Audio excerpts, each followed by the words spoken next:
creative continuity.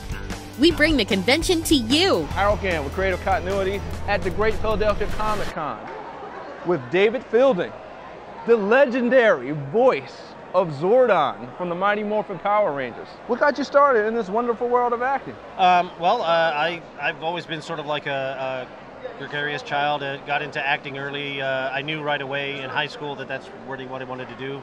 So I went to college. I have a BFA and an MFA in acting. Shortly after I got my MFA, I moved to Los Angeles. Had only been living there for about a month and a half when I had a phone call from a friend who worked at Saban on some other projects they were doing, saying that they were looking for this character that they wanted to do for a kids television pilot that they were looking to pitch. She thought I might be very good for it, so I thought, why not? That's why I'm here. Figuring that it was going to be just another cattle call audition. You know, you go down 500 other people, Right.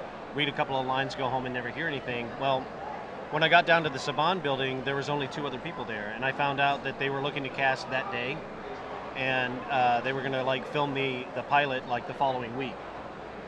So we both sort of separated into separate corners in the room we were in. He was doing his thing over there, and I was doing my thing. They took him in first. He was in there for 20, 25 minutes, and he came out, and then I came in. I met the original cast. I met the writers, the director, the producers, and they had me stand up on a table, and I went through the script, read the lines, and I remember Austin St. John turning to everybody saying, well, I think we found our Zoltar, which was the name of the character at the time. And then I went home, and a couple hours later I got the phone call saying I got the part. Awesome. And a week later I was sitting in a makeup chair, and they shaved all my hair off and painted me green, and they filmed me for like 4.5 hours. Okay. And so it was 4.5 hours every filming session? No, they only filmed the character one time, which was very good for them business-wise, but it sucked for me as an actor. So all the footage that they used throughout the life of the character for 6 seasons or whatever, they just recycled it over and over. So I guess you were only on set once? Yeah, I was I met the original cast, the audition, and I met them the day that we filmed. But after that, I never ran into them. I visited the Juice Bar set one time, but they weren't there. They were off filming somewhere else. But I did run into Barbara Goodson and Kerrigan Mahan in the recording studio when we were doing voiceovers, and a couple of the other actors, Paul Schreier, who plays Bulk.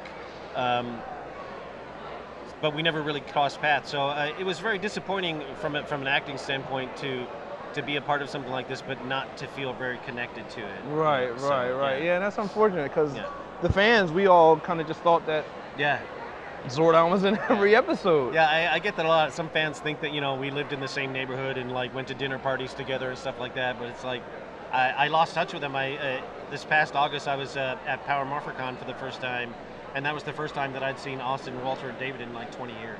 So I see that you're part of a No Hate campaign. Now, what exactly is that? No Hate is a campaign that was started by Adam Buska as a anti-discrimination, anti-bullying campaign, which I'm very a strong supporter of. And I think that's a message that's in the show as well,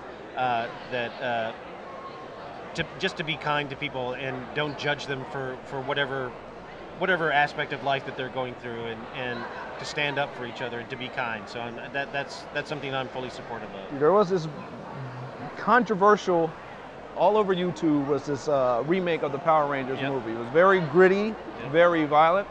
The action to me was very good.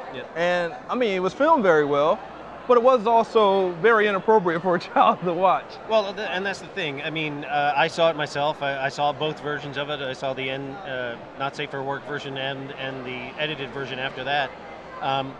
And while, you know, the teenager in me was like, wow, that's really cool, because it was done very well. Very well, yeah. It was filmed very well.